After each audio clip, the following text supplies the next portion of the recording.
everyone. It's Sarah from the Support Worker Store. Today I've got Jack and we're going to talk about two different things, completely different, but so needed in this sector. So, Jack, can you tell us a little bit about yourself? So, 32-year-old, been in the disability sector for just over 3 years now. Came out of aged care for nearly 10 years, dementia care, palliative care around Wollongong and through New South Wales Health, but realised quite quickly that I wanted to make a bigger difference and see the difference I was making. So, coming into the disability sector as a support worker, then going into kind of a still house manager role, and then joining with Care Done Differently as their BDM. All right. So I'm loving it. you've had a bit of an experience in multiple roles. Because of the experience of your multiple roles, is that why you started up Caffeine Connections? Caffeine Connections I was ready for it to be a flop. I started it back in January this year, and on the Friday before the first Monday, we held it in the harbour. And I created it as an event on LinkedIn and quickly found out that you can't just base your event off numbers because people see that come into their inbox and they're like, oh, I'll click that even if I'm not going to go.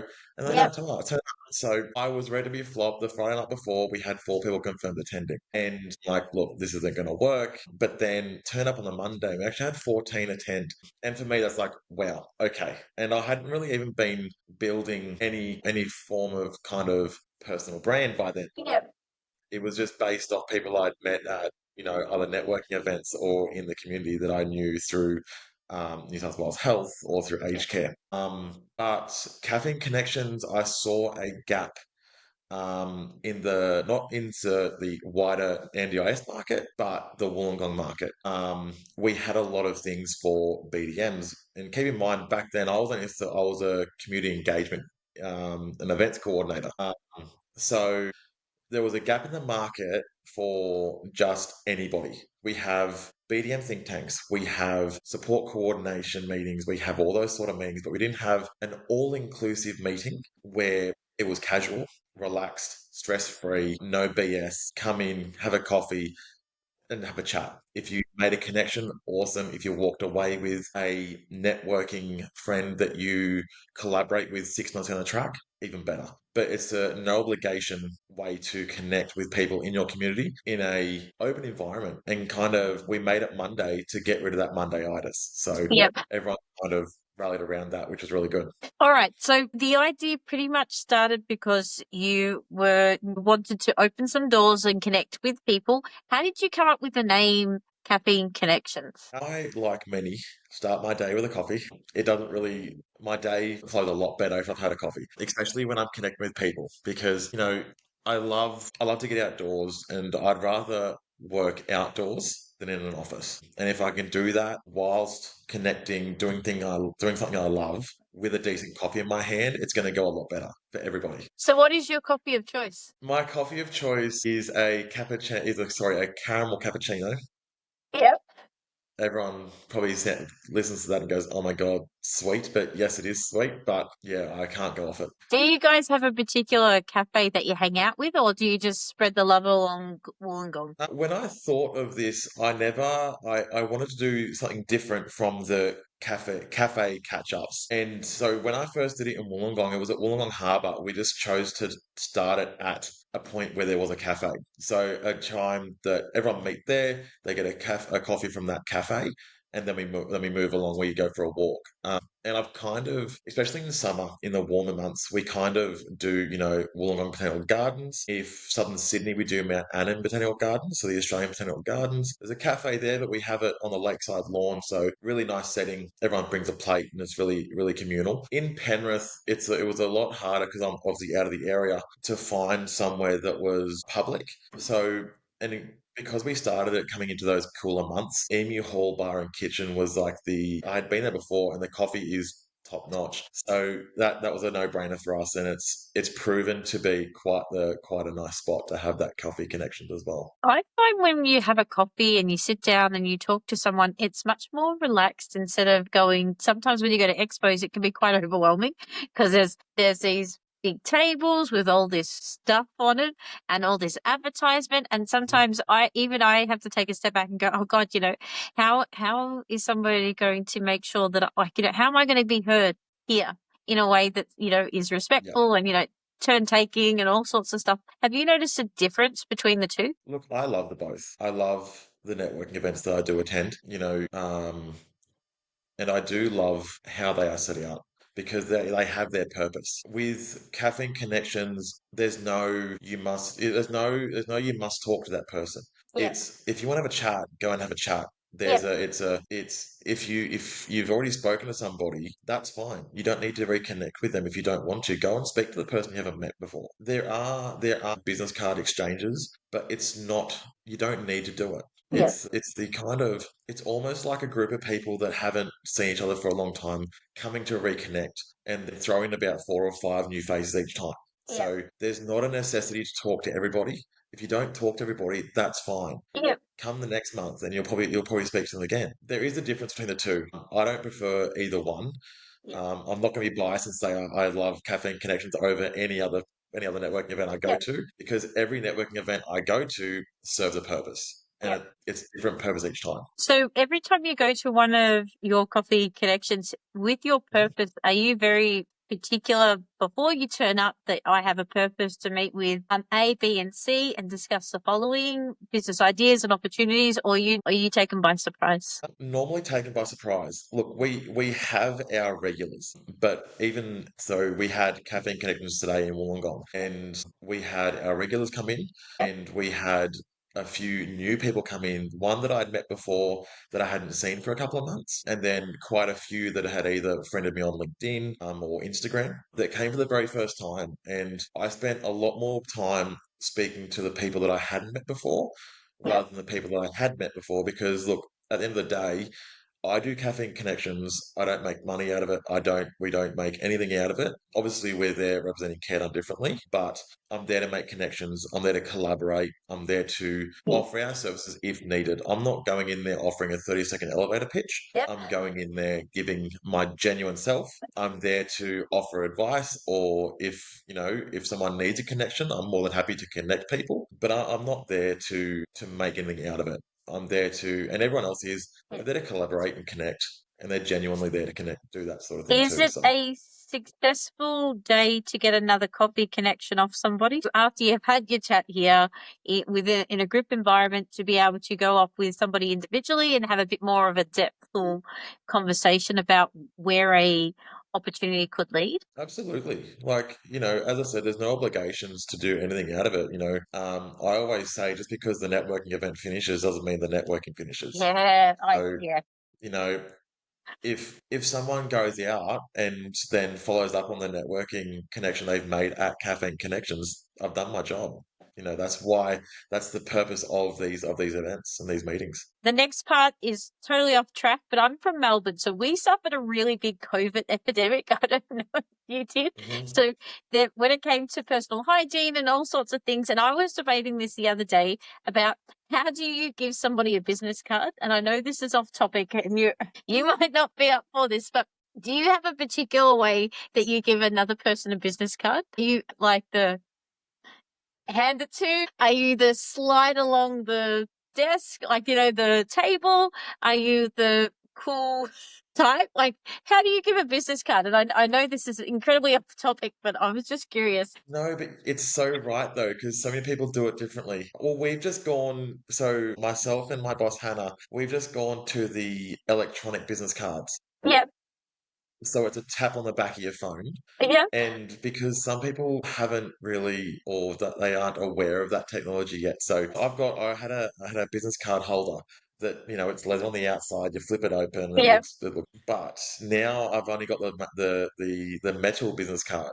yep, And everyone looks at that. I'm like, oh my God, that's so cool. Where'd you get it? And that sort of yep. thing. So that even starts the conversation. No, I'm the hey, look at this kind of guy. But yeah, everyone does it differently.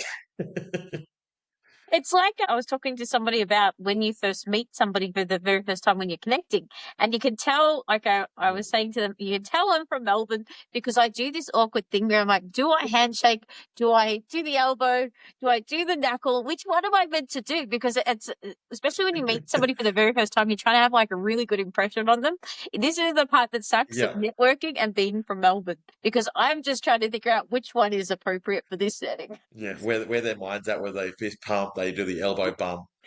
Yeah. Sorry, I'm completely off topic, but I've been No, thinking that's about it fine. for a while because I was like, God, it's so annoying because you're doing something on face judgment, like so you're on face value, like, Mhm. all right, this person seems like they would do a handshake, so you go for the handshake, but you end up Yeah. with a fist, or that you get, yeah, it's wild out there. You want to avoid that awkwardness, I know, and I'm a They go for the handshaker. handshake, you go for the fist pump. I'm Yeah. a shake. I'm a handshaker at all places. So this is Hmm. like, ever since this is the one thing that COVID has ruined for all of us. I don't know if I can shake your hand or not. Yep. Or I need to Sorry. sanitize before I do.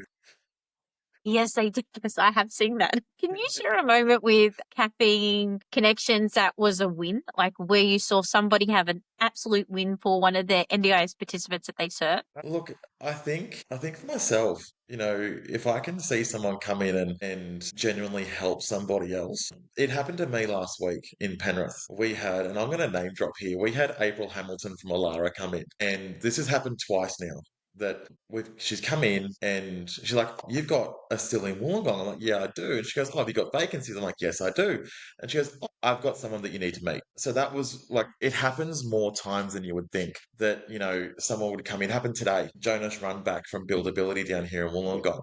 "I've got a phone number that you need to call. Such and such is looking for such and such. Here's the number, get in contact." And, that happened. I think there was two occasions today that happened. So if I can link two people together that are going to collaborate to make a positive impact in someone's life Yep. for their, like, with their care, that's a positive for me.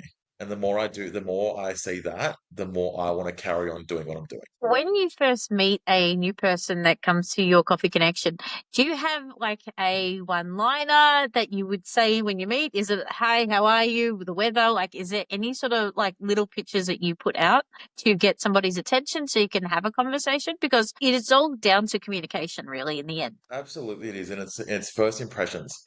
I think if I'm meeting someone for the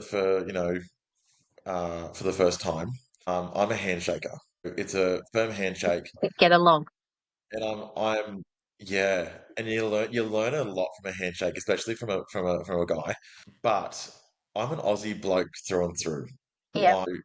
How I talk is so Aussie, and it's, "Hey, how you going?" I won't change it up. That's exactly how I do it with everybody and anybody. But then it goes down the line of, "Where are you from? What do you Yep. do? Where do you service?" That sort of thing. Yep. The usual generic, yeah, get to know them. Sorry, no, I'm laughing because a couple of times I'd be like, "Hey, what's cracking?" And people are like, "What?" Yep, yep. It's So it's it's like very I Aussie needed humor. subtitles underneath me.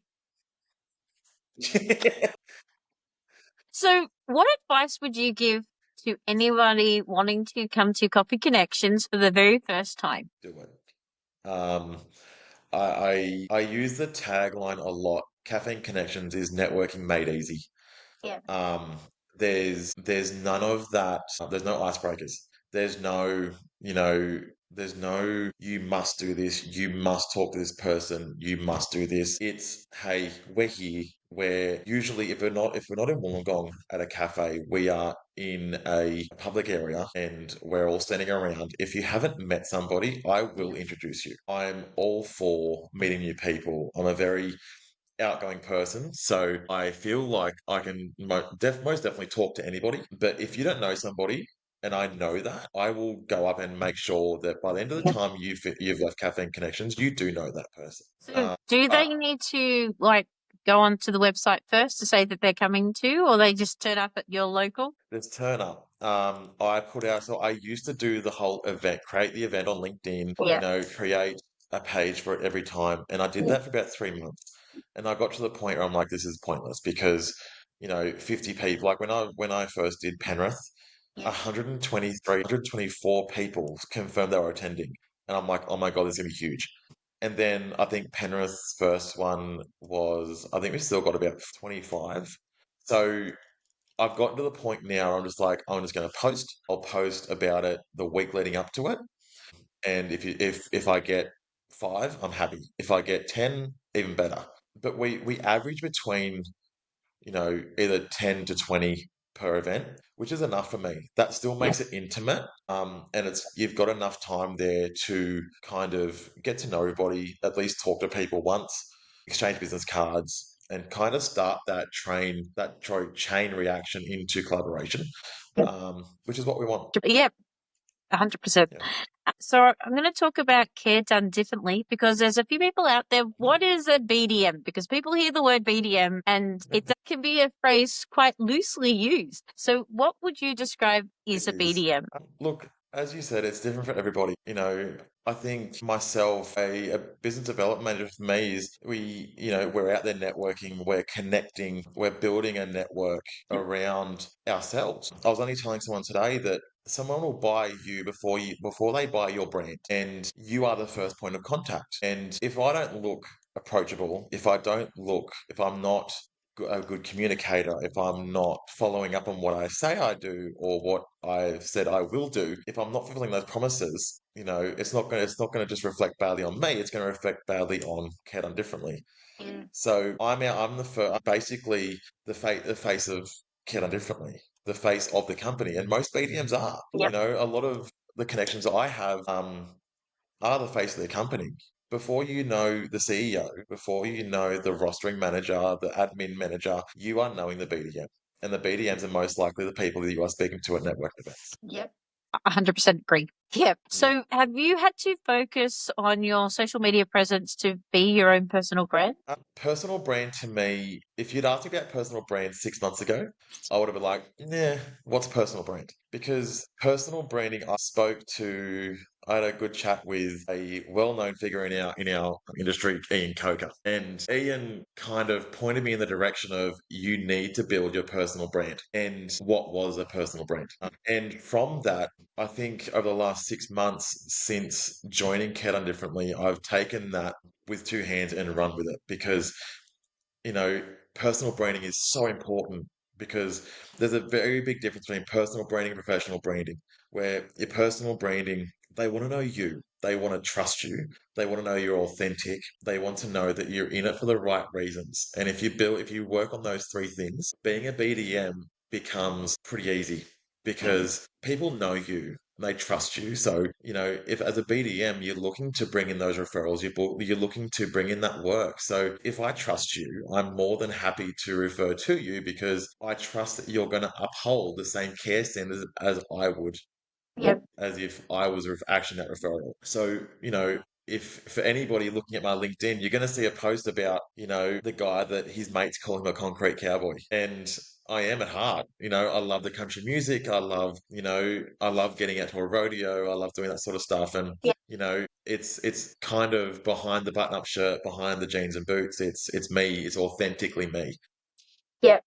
People buy from people. Personal branding is huge. Yeah. Exactly right. And if you're seen to be authentic, you're seen to be living up to what you say you do, and people believe in you, you don't need much more for a personal brand. I have gone Personal down brand does the this, work. yeah, I've had to go down this track in my company so people could actually know my company, if that makes any sense. So I've really had to work very hard on turning up in events, turning up at work, but also turning up online as well. So there's multiple places that I have to turn up. And I know that for me, when it came to personal branding, I had to get really smart with my time and had to put things in place so I could turn up in multiple places being only Sarah. Yeah. It's Yeah. difficult. It's not easy, but it is worth it because I believe that connections do happen that way. Like people do seem to reach out to me for the support worker store to get onto podcasts like this and to do things where we can collaborate and have communication and work together. Like I 100% agree on that. Yeah. And I think, with your personal brand, I think everyone's in this industry to, provide the best care they can. Yeah. And at some points, we're only human. Some days sometimes we can't always do that. But having a strong personal brand and having a strong connection network, Yeah. we always will know someone who can. So I guess that, being out there, being face to face rather than a cold email or a cold phone call builds that trust and allows you to do what we're all here to do, which is, provide the best care we can. Yes. And I was talking to somebody about networking. When it came to networking with people, if you touch my soul in some sort of way, and I will remember you, and I've got a very good memory. So sometimes it won't be I refer you the next day. It might be a month. It might be 6 months. It might be a year. It's because I remember the reason why you're in this sector, the services that you do, and why, because when you're referring, you're also referring your brand as well, because it's your brand on the line saying that person's a good sort. They provide really good care, and they go above and beyond and provide. Correct. Correct. And this is where there's different strategies that I use when when networking. I've got, especially if I've gone to a networking event and I come home with a stack of business cards. It's always trying to remember. Okay, that was that person. That was that person. That was that person. You manage those differently. So like I'll come home, I'll type. I've got a spreadsheet and I'll add different people into different categories. OT, light health, core services, that sort of thing, and I'll always put a little comment next to their name or on their business card, spoke about blah, blah, blah, or Yeah. is interested in blah, blah, blah. So you manage that way. You can never go wrong. And you're right, because there's times that I've left events and I've got like a stack this big and I'm trying to remember who's who in the zoo. Mhm. And especially if there were two people at Yeah, the table and they're both female and I'm trying to figure out which one's which. And I'm terrible with names, but I can remember a damn good story. exactly right. So with care done differently, what type of support services do they offer to the community? So we offer sport coordination, offer community access, community nursing, assisted living, but we also offer SIL now in Wollongong, which has just kicked off. That was about 2 months ago that we opened our first SIL. But we also offer Auslan services, which is quite different because not a lot of providers do offer that. But yeah, other than that, on the side we obviously have Caffeine Connections as well. Yep. But yeah, we kind of keep it that small core services because Yeah. that's what we do well. We don't want to have those massive plethora of services that, we're registered for, but Do a we're half not job. known Yeah. for doing well. And that's where when Hannah first started Care Done Differently, it was we have these 4 services or 5 services that we offer, and we offer them damn well. Yeah. So All right. So we'd much rather be known to do that. the great thing about what you do when it comes to networking, there is a way to network with support coordinators. And I would like to know if this trick works for you, like it works for me. Mhm, You ready for this one? When it comes to mhm. support coordinators, I never pitch my business. I ask all the tough questions about their business and my aim is to find their pain points and figure out whether I can serve them or not. I absolutely agree. I tailor my pitch to each person. If you're coming, say, if I'm at a networking event Yep. and I'm approaching you and you're a support coordinator, I will ask you, so what are you finding difficult? What service are you finding difficult Yep. to obtain? And then, hook, line, and sinker, if they're like, hey, we need, CP or we need SIL housing in Wollongong, awesome. We can definitely help with that. It kind of, you get to know, and each that's not just the support coordinators either. Yep. If you're a core provider, it's definitely different pitch or a different conversation. But that's where it comes into being authentic as well. Yep. You're not a robot. You don't want to come across as robotic because, as you said before, people remember it. And I like a bit of humor too. Being funny goes a long way. Absolutely. Absolutely. Like you can't miss me. I'm 6 foot 2, big beard, bald head, tattoos. You can't miss me. So It's fine. You kind of can't helps miss to me crack a because I joke wear every a now lot and of then. colors and I wear big chunky boots, Yeah. so I could actually be 1 foot. Sorry. I No. So the seal houses, was this something that Mhm. you guys always had a like want to do, or was this something that came up just purely naturally because you had people that you're providing care for that do needed a place to live? I think for us, it was I have a bit of still background from a previous provider, and I think it was just a part when we saw an opportunity to make a difference. Obviously, it's in our name, Care Done Differently. So I think it was an opportunity that we saw to make a difference. And we had, through connections, we had a support coordinator reach out and said, hey, look, do you have SIL? Are you looking at providing SIL? And it was a conversation that we had as a business. And we're like, look, let's give it a shot. Let's go for it. We also understood the the what surrounded it and what was needed. But we're 2 months in or 2.5 months in, and we're going great. We're also looking for other SIL participants, but we're going good.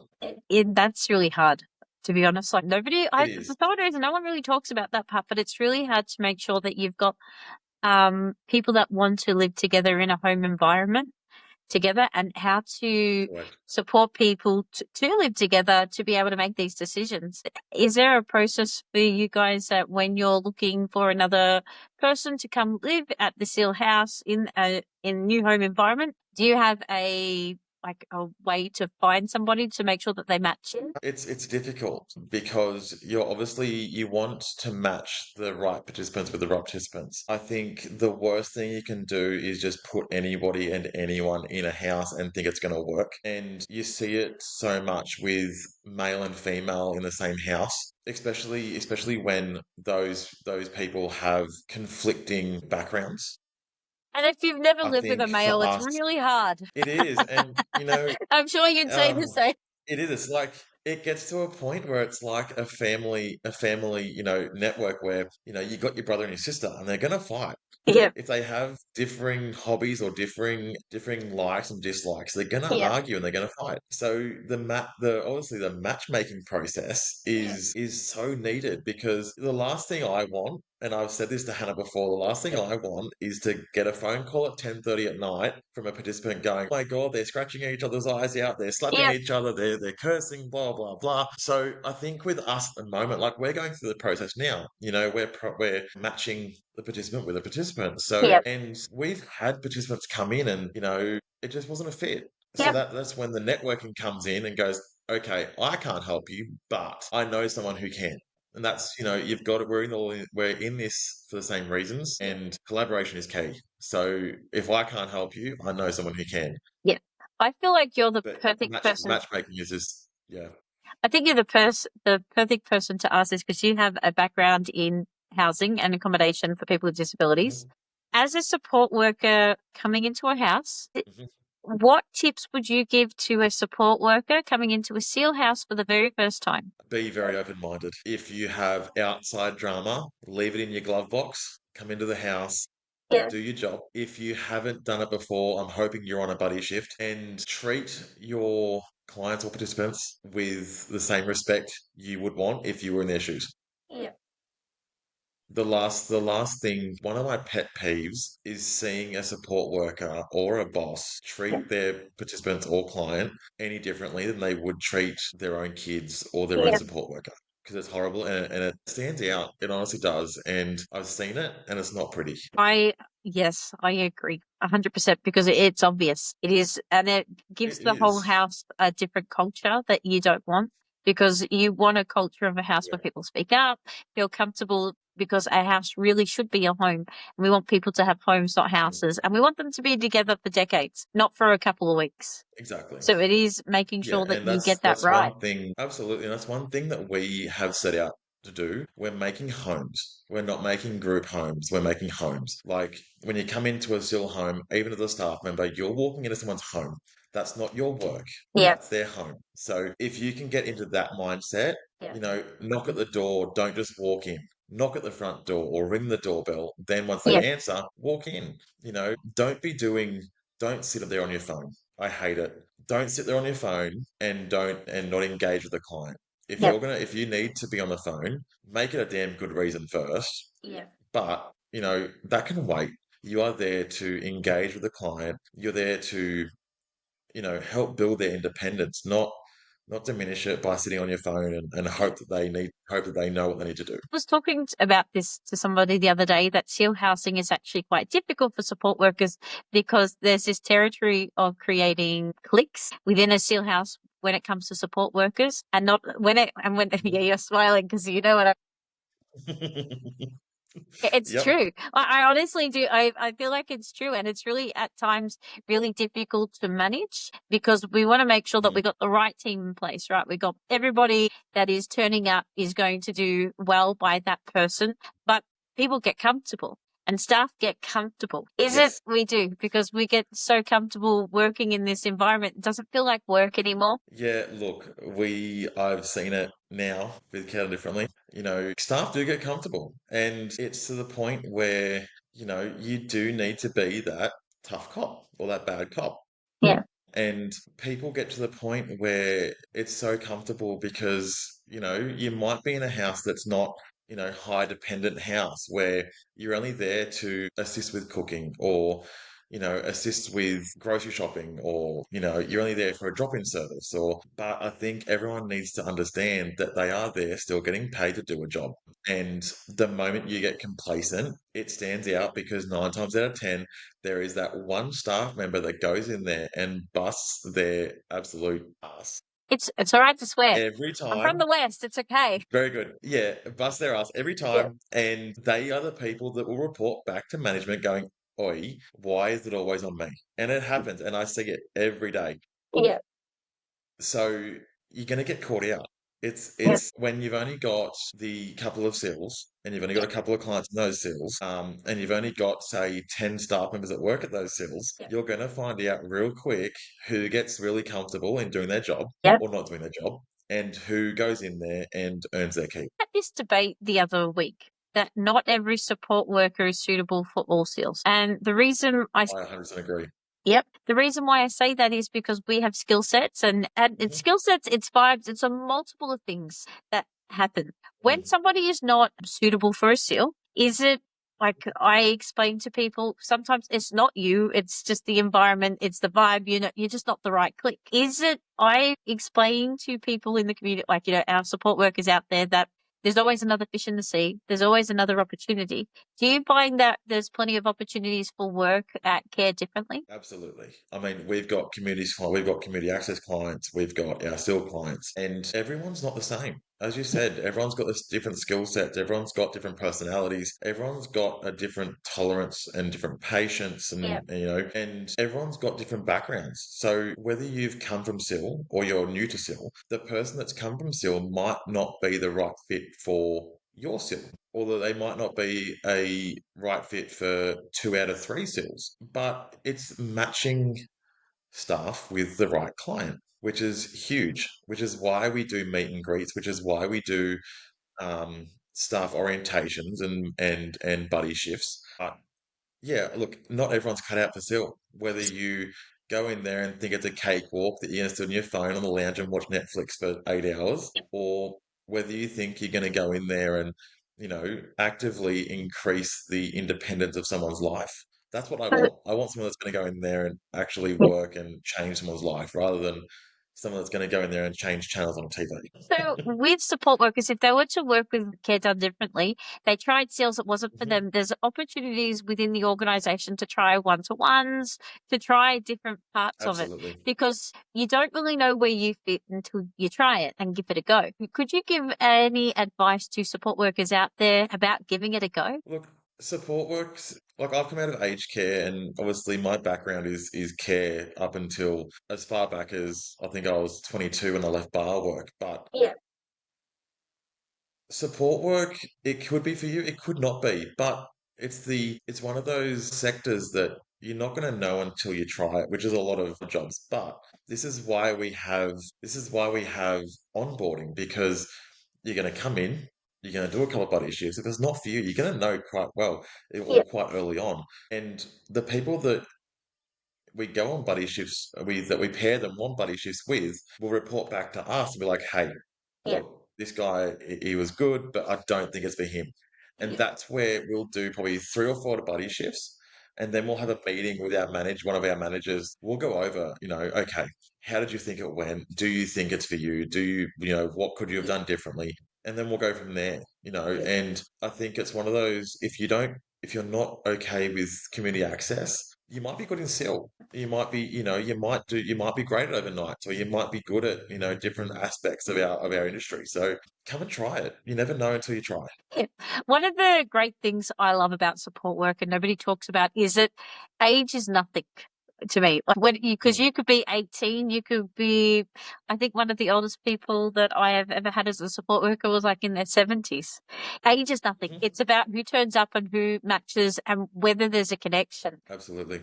Yeah, 100%. So in this sector, with your years of experience, what has work taught you about yourself? A lot of things. I think one thing is to be resilient. If something doesn't work, don't give up on it. Just keep going with it. If it, give it a red hot shot before you go, okay, not working, let's try something else. I think for me, the biggest learning curve was, find the right fit. If something's not working, try something different.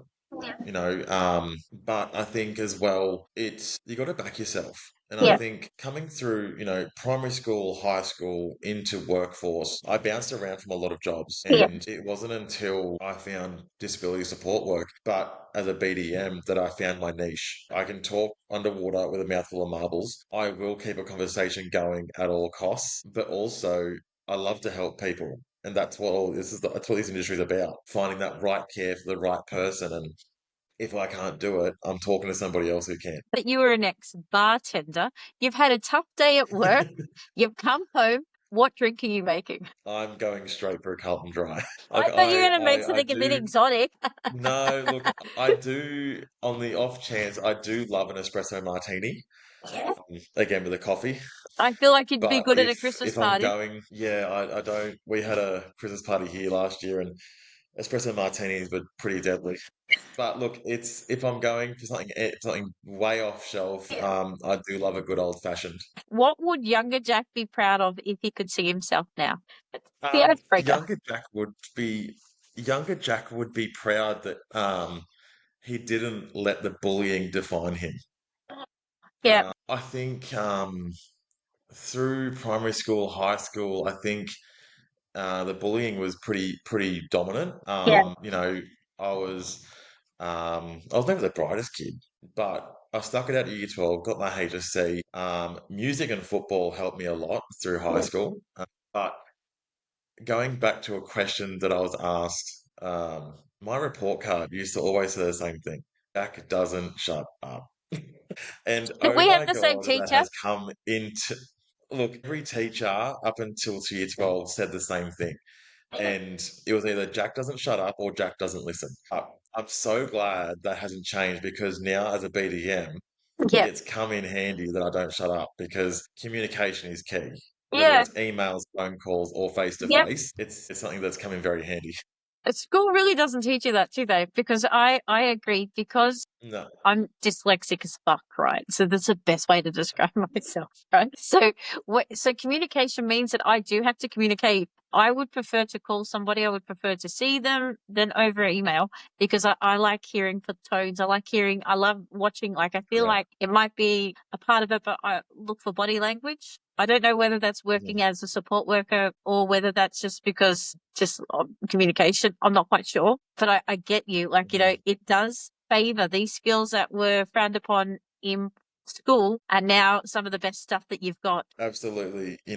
Since I've been out of high school, I have not once used Pythagoras' bloody theorem, but I have used my voice every single damn day. And if I could go back now and say to the teacher Yeah. that kicked me out nearly every day that not shutting up is a good thing, Yeah. it'd be very different. Well, I have a quote that I live by and I stand strong by. And the quote that I use for myself is shoulda, woulda, coulda. I don't live there. Do you mhm. have a quote for yourself that keeps you motivated? It's really hard asking a Look, 6 foot guy with tattoos and a beard whether he has a quote that he lives by. But I thought, why not um, ask the question? look, I don't think it's a quote I live by. It's actually, well, it is a quote that I live by. But a few years ago, I saw a video that was, it was a bloke on stage accepting an award, and he said that people come into your life, they might be there for a lifetime, or they might be there for a season. People come and go from your life. They might. They might be there for a day, a season, or a lifetime, but they're like boosters on a rocket ship. They fall off at a certain altitude because they can't reach the heights that you're reaching. Yeah. So I look back at high school and I never had the biggest friend group. I was never the most Yeah. popular guy. I had a friend group that now are just connections on Instagram Yeah. that if we see each other in passing, we might say hi and have a small conversation. But I've kept in contact with probably four or five people Yeah. on a regular basis from high school or Yeah. through life, and they are my people. And people come into your life, then they come and go, and that's okay. Yeah. They just can't go where you're going. All right. So from this, what I've learned in this sector, I have what I describe as business besties. They're people that have their own businesses and they're completely different to what I do and anything that but I call them my business besties because I can put out a question. I can ask for a favor. I might need a bit of help with something and they're just like onto it and they're spot on. Do you have business Mhm. besties yourself? I I don't do. know if you've got a better word for it. I have a close um, probably three or four people that Yeah. I go to on a regular. And if I need something answered or I've got, you know, if I'm stuck on something and I need Yeah. advice, I've definitely got those three or four people that I go to on a regular. It's now to be your business bestie. Do they have to turn up Mhm. to your coffee connections? Can they slide? Is there a way to slide into a DM, either Instagram or LinkedIn? How do they get in contact with you? Look, to be my business bestie, you've just got to be authentic. Yeah. I vibe with people that vibe with me. I'm a loud, as I said before, I'm a loud 6 foot bloke that stands out like dog's balls. It'd be And like yin and I yang. vibe with people. Yeah, I vibe with people that vibe with me. And I will name drop Jillian from Connect Community Respite Services, GG. Look, me and her are like joint at the hip. You know, Yeah. I was only speaking to her this afternoon and I had to get off the phone and she's like, "Oh, look, call me on the way to Campbelltown tomorrow. We'll do our usual morning catch up." Awesome, Yeah. let's do that. Or it'll be Michelle Flynn from Arise. I talk to her a lot and we both lean on each other for advice. Or the other one, it's Ian Coker from Mabel Plus. You know, we talk on Instagram or at events or, you know, through WhatsApp Yeah. and it's kind of that relationship that was, yes, it's professional, Yeah. but there's a difference between a professional and a kind of a personal friendship as well. So, but look, people can get in contact with me through LinkedIn, through Instagram. I'm always up for a chat. And I never it'll never be left on red, put it that way. That's good. So, with everything that's going on in your world, Jack, what is Mhm. next? What's your big plans? What's happening next? Are you allowed to share it without getting into trouble from Hannah? We'll put it into two parts. Yeah. For Caffeine Connections, it'll be our big fundraising event in October. Yes. So I wanted to have a night that kind of wrapped up our year because up until October, I think I counted there was something like 32 networking events that I would have hosted with a big vast array of people attending. So I wanted to have a night where everyone can come together in the one room, whether you're from Sydney, Wollongong, Shoalhaven, or elsewhere. Yeah. It's gonna be a networking event. Well, not sorry, Yeah. no, scratch that. It's not going to be a networking event. It's going to be a Yeah. night where you leave business cards at home. Yeah. There's no dress code. It's come in, have a hoorah for for the end of the year. Meet and talk with people that you've met at Caffeine Connections over the year and raise some much needed funds for Black Dog Institute. I've got 12 businesses that have or providers that have Yeah. donated items for our silent auction, which I only wanted 10 and at the end of it I got 12, which is fantastic. Yeah. Um, and everyone's been so generous with their donations as well. We've got raffles going on through the night. It's Yeah. just going to be a really laid back catch up. So, will you be Won't working the be bar? no, I will be drinking from the bar. Your lineup is really Yeah, cool. Like I saw the people that are into the silent auction, and I was like, mm, "Oh wow, I don't know, like I don't want to name drop, but you got some really cool players." yep, Is this purely just from yep, networking with your coffee connections? yep. This is Kudos to from you. networking in general. Yeah, This is so Caffeine Connections is just through networking connections that I've made. It's incredible the strength of your network when you build a good one. And I think most of the people in this industry are caring, giving people. yeah, So when I put the question out there to, like, I contacted Yeah. providers and certain people, but I think it really shows you who's here for the right reasons. Yeah. When you put a call out and, several people get back to you within, 24 hours, yep, this sounds amazing. Let's get in Yeah. on it. Let's do it. Excellent. So to get to this event, pretty much is it through the website, through social media, directly to you? Which is the So best way? I'm posting on LinkedIn almost weekly about this event. The tickets are through Humanitix for $35. It is the Mm. cheapest night you'll get out in Wollongong ever. Yeah. $35 is entry plus canapes on the night. And look, it's going to be one of those nights that people will talk about because the Yeah. people that have already brought tickets are some of the biggest personalities that are in this NDI space. Brilliant. Thank you so much. Is there anything that I've missed from this podcast that we need to discuss and you want to put it out there and tell the world? No, look, this is amazing. I'm always here for collaboration. I'm always here Yeah. to network, connect, and help. This is Yeah. why I got into the industry, to help. So I think, without tooting my own horn too much, that I'm doing a pretty good job, Well, and you've got it's going my to continue attention. because I'm not stopping anytime soon. Too easy. Thank you so much for joining the podcast tonight. Thank No you. worries. Thank you so much for having me.